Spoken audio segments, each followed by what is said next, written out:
हनुमान जी ने माँ से प्रार्थना करी थी कि माँ, मैं रास्ते में जब आयो ना तो कुछ खाना नहीं मिला, तो माँ मेरे को भूख लगी है। अब देखो सीता जी, देखो ये कहानी आपको पता है, कहानी आप समझते हैं। सिद्धांत जो है तत्व ज्ञान नहीं समझोगे। तत्व ज्ञान है कि ये 5 प्रतिबंध के लिए एक दवा है, ईश्वर का अनुसंधान, वो नहीं समझ में आए। बाकी जब माँ ने, सीता जी हनुमान को कहती हैं कि बेटा राम चरण हृदय धरी तात मधुर फल खाओ, ये आप समझते हो, दैट यू अंडरस्टैंड। भगवान का चरणान्विन हनुमान मन में रखकर यहाँ तू फल फूल खाओ, क्योंकि माँ को पता था ना कि यहाँ मीठे फल तो है, बाकी यहाँ कड़वे फल भी हैं, और गांजा, अफीन, धतूरा ऐसी चीज भी है। और हनुमान ने ऐसी कोई चीज खाई ना तो भाई हॉस्पिटल तो है नहीं, मैं कहाँ दाखिल करूं इसको, बीमार हो गया तो पहले से ही माँ ने कह दिया कि देख बेटा खाओ, बट राम का चरण को याद रख कर खाना। ये चाबी हनुमान के लिए नहीं है, ये चाबी हमारे सब के लिए है? तुम्हें जो भी करना है तुम्हारे इष्ट देव का चरणारविंद को याद करो।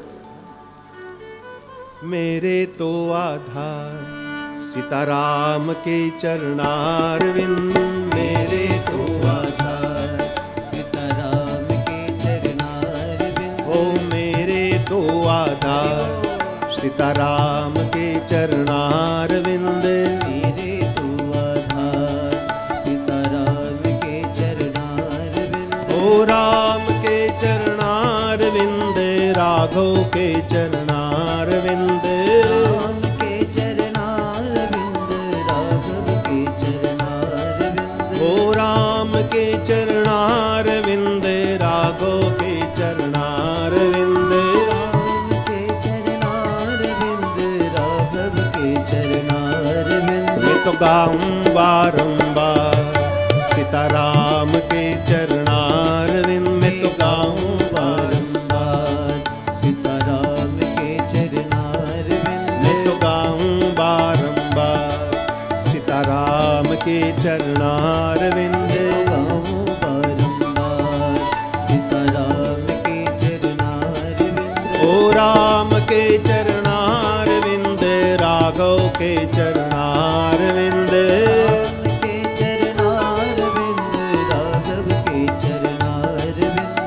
राम के चरणारविंद, राघव के चरणारविंद, राम के चरणारविंद, राघव के चरणारविंद, ओ कलयुग के आधार सीताराम के चरणारविंद, कलयुग के आधार सीताराम के चरणारविंद, ओ कलयुग के आधार सीताराम के चरणारविंद, कलयुग के आधार सीताराम के चरणारविंद, ओ राम के चरणारविंद, राघव के चरणारविंद, राम के चरणारविंद, राघव के चरणारविंद, ओ राम के चरणारविंद, राघव के चरणारविंद,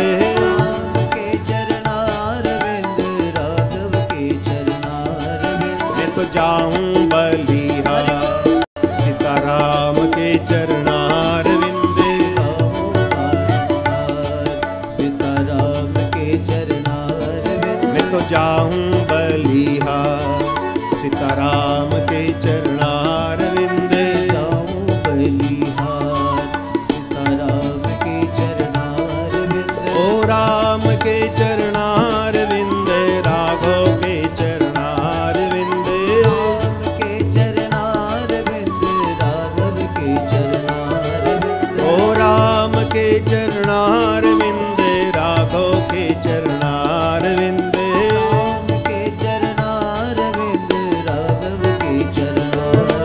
मेरे गले का श्रृंगार सीताराम के चरणारविंद, गले का श्रृंगार सीताराम के चरणारविंद, मेरे गले का श्रृंगार सीताराम के चरणारविंद,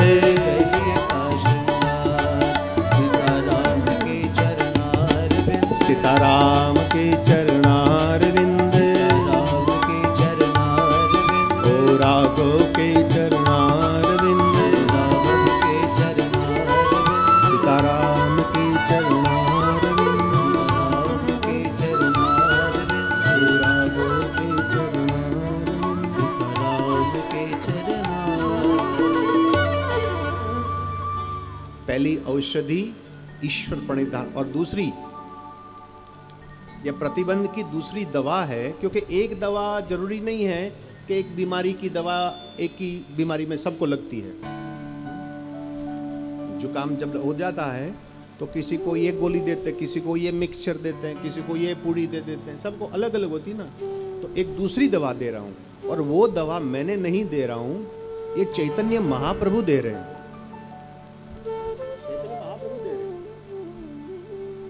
चैतन्य महाप्रभु ने एक ग्रंथ लिखा है जिसका नाम है शिक्षाष्टक। शिक्षाष्टक,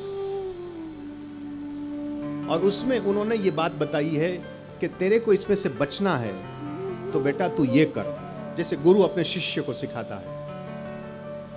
लिखो, तृणादपि तृणादुपि सुनीचेन सुनीचेन तरोरपि तरोरपि सहिष्णुता सहिष्णुता अमानी अमानी नाम नाम मानदानेन मानदानेन कीर्तनीय कीर्तनीय सदा सदा हरि हरि हरि। ये चैतन्य महाप्रभु की शिक्षाष्टक का श्लोक है। बेटा, ये अवरोधों को हटाना, हर्डल्स को हटाना, ये रुकावट जो आवे तो उनके लिए सर्वप्रथम तो उसने कहा कि तृणादपि सुनीचेन। सुनीचेन का अर्थ होता है हल्का हो जाना, लाइट, लाइट, एकदम हल्का हो जाना। तो पहली बात उसने तृण, तृण मानी घास, घास को फूंक लगाओ तो उड़ जाएगा, बराबर ना, उड़ जाता है। चैतन्य महाप्रभु कह रहे कि पहला एक काम कर, तू तृण, इस घास से भी तू हल्का हो जा। ये कलयुग का मानव तरह तरह के बोझा लेकर भटक रहा है। आप हवाई जहाज में तो बैठे ही होंगे भाई, है ना। और हवाई जहाज में जब आजकल तो कुछ कानून हो गए ना कि राष्ट्र में आप सफर कर रहे हो तो 15 किलो से अलाउड नहीं है, और 15 किलो से 1-2 किलो ज्यादा हो जाए तो फिर आपको पैसा जमा करना पड़ता है ना, है एक्सेस बैगेज बोलते हैं। ये कितने लोग हैं जो एक्सेस बैगेज लेकर घूम रहे हैं, हाँ? किसी को पैसे की चिंता है, किसी को शरीर की चिंता है, किसी को मान अपमान की चिंता है, किसी की बेटी की अभी तक शादी नहीं हुई इसकी चिंता है, किसी को अभी तक पोता का जन्म नहीं हुआ। लो ने भाई, अरे बुढ़िया, तेरे को उसको देखकर करना क्या है? भज गोविंदम भज गोविंदम। एक्सेस बैगेज है ये सारी। मैंने आगे क्या कहा? छोड़ना सीख जाओ, हल्का हो जाओ, हल्का हल्का। इसीलिए चैतन्य महाप्रभु, तुम घास से भी हल्के हो जाओ। क्यों? और ऐसा क्या सबूत है कि मैं हल्का हो जाऊं भाई? बिटिया की शादी करनी है, बेटे को फॉरेन में भेजना है पढ़ाई के लिए, दुकान बराबर नहीं चल रही है। श्रीमद् वल्लभाचार्य महाराज ने श्री कृष्णाश्रय ग्रंथ में संपूर्ण समय समय पर एक एक श्लोक में लिखा है, कृष्ण एव गतिर्मम, कृष्ण एव गतिर्मम, कृष्ण एव गतिर्मम। महाप्रभु जी कहे मेरी और कोई गति ही नहीं, मेरी गति श्री कृष्ण है।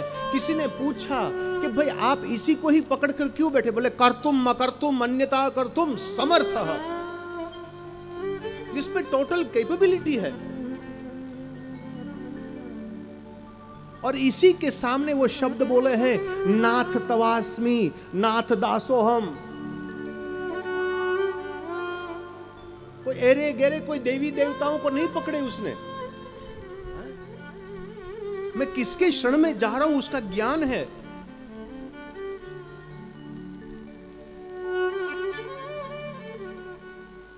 बोझा हटाओ। वैसे मेरे को मौका मिलेगा कहीं बीच में, तो जिस प्रकार से अष्टांग योग है ना, पतंजलि का अष्टांग योग है, ऐसे वल्लभ योग है जिसको हम चतुरंगिणी कहते हैं। इसमें 4 शब्द है। इसके लिए तो पूरी मेरे को 9 दिन चाहिए भाई समझाने के लिए, कोई 2-3 घंटे में नहीं समझा सकता। वल्लभ योग है, 4 शब्द है इसमें आता है। इसमें एक है शरणागति, दूसरा है आश्रय, तीसरा है सेवा और चौथी है भक्ति। यह वल्लभ योग है, चतुरंगिणी 4। If I have time some time I will, otherwise बहुत सारी सामान होता है भाई, कहीं ऐसा ना हो मैं भी एक्सेस बैगेज लेकर घूम रहा हूं। दूसरा, तरोरपि सहिष्णुता। दूसरी बात चैतन्य महाप्रभु कह रहे, तरु, तरु माने वृक्षों और सहिष्णु माने सहना। सर्दी हो, गर्मी हो, वर्षा हो, तूफान हो, ये षड ऋतुओं, ये वृक्षों सहते हैं। एक बात सूत्रात्मक समझ लो, दुनिया में दुख बड़ा नहीं है। लोग शिकायत फरियाद करने दुख बढ़ गया, दुख नहीं बढ़ा, तुम्हारी सहन शक्ति कम हो गई। न सुख बढ़ा है, न दुख बढ़ा है, न कम हुआ न ज्यादा हुआ, तुम्हारी सहन शक्ति कम हो गई है भाई। कई लोग कहते हैं जीवन बोझिला हो गया, भारीपन हो गया, कठिन हो गया। वो इसीलिए कठिन है क्योंकि जिंदगी की छोटी छोटी एहसान चीज को तुम भूल गए। एक फूल को खिलना एहसान चीज तुम भूल गए, तुम्हारे पास फुर्सत है। हाथ ऊंचा करो जिन लोगों ने अभी अभी फूल को खिलते हुए देखा हो, हाथ ऊंचा करो। कितने लोगों ने अभी अभी, बस ना ये नहीं दे, कितने लोगों ने तितलियों को उड़ती उड़ती उड़ती, कितने लोगों ने देखी है अभी अभी, जिंदगी में नहीं। सी, छोटी छोटी चीज तुम भूल गए, इसीलिए ये जीवन बोझिला है, भारी है, कठिन है। तुम छोटी छोटी चीज को भूल गए। एक छोटा बच्चा, 1.5-2 साल का बच्चा मुक्त तरह से जब हंसता है तो आपको ऐसा नहीं लगता कि जैसे कन्हैया हंस रहा है, हैं? क्या आपको शोरगुल लगता है कि ये शोर मचा रहा है छोरा है, बड़ा उधम मचाने वाला है, उपद्रवी छोकरा है? बच्चे का मुस्कान जो है, बच्चे का हास्य जो है, उसका आनंद लो ना भाई। बारिश आती है तो ये मूर्ख सीधा छाता ले ले रहे। अरे भगवान आशीर्वाद की बूंद बरसा तेरे पर कर रहा है, तू आशीर्वाद तेरे माथे पर ले ले, नाच ले, कूद ले। कल का भरोसा, छाता काहे को ले रहा है तू? छाता वही लोग रखते हैं जिसके जेब में नोटो होती हैं, जिसके जेब में सिक्का हो ना, उसको कोई फर्क नहीं पड़ता है बारिश हो या हो, क्योंकि सिक्का कभी गीला नहीं होता। नोट लेकर तुम गिन रहे हो, भग रहे हो ना, इसीलिए छाता लेना पड़ता है। हमारे पास न नोट है न सिक्का है, धोती में जेब ही नहीं है महाराज। तो फिर आपका कैसे चलता है? अरे हमारा तो सीधी बात है फॉर्मूला, आगड़ हाथ पाछड़ हाथ, रक्षा करे गोरखनाथ, और कोई रक्षा करने वाला नहीं महाराज। और मस्ती में वृक्षों की तरह चैतन्य महाप्रभु करे तुम सहल लो। नीति सूत्र कहते हैं पीड़ोद्भवा सिद्धय, जो पीड़ा नहीं सह सकता उसको कभी सिद्धि नहीं मिलेगी। No pain no gain. क्या कोई तुम्हें 56 भोग बनाकर थाली पर दे देगा क्या? अरे किसी को तो रसोई तो करनी पड़ी ना भाई पहले। तुम चाहते को तुम्हें थाली पर परोस दे दे कोई? अमानि नाम मानदानात्। तीसरी बात बता रहे चैतन्य महाप्रभु के जो अमानी लोग हैं, मतलब इस दुनिया में ऐसे लोग हैं जिसकी कोई कोई कोई ज्यादा कीमत नहीं है। आजकल तो सर्वागुणा कांचनमा श्रेयन्ते ना भाई, पैसे में ही सब कुछ है। जो गरीब है ना उसको कोई देखता नहीं, उसके सामने हम उसको हटा भी देते हैं, भाई तू लाइन में मत खड़, तू हट हट हट हट। अभी ये पितृपक्ष चल रहा है ना, तो मैं आपसे प्रार्थना करूं आप भी यहाँ हो। यहाँ जब तक हो पितृपक्ष में, कोई चिड़िया आवे, कोई कुत्ता आवे, कोई बिल्ली आवे, कोई गधा आवे, कोई गाय आवे, कोई भैंस आवे, कोई जानवर आवे, कोई भी आवे, उसको धुतकारना मत, उसको हट हट नहीं करना। तुम्हारे पितृ कोई भी रूप में आ सकता है आपके सामने। कम से कम अभी 8 दिन बाकी है ना, सावधान रहियो। चिड़ियों को दाना दो, कुत्ते को रोटी खिलाओ, गाय को घास दो, हो सके तो हो भाई। ये कई लोगों के पास इतनी भी व्यवस्था नहीं है, बाकी कम से कम लाठी मारकर तो ना भगावे इनको। चैतन्य महाप्रभु कहे कि ऐसे छोटे छोटे लोगों को मान दो।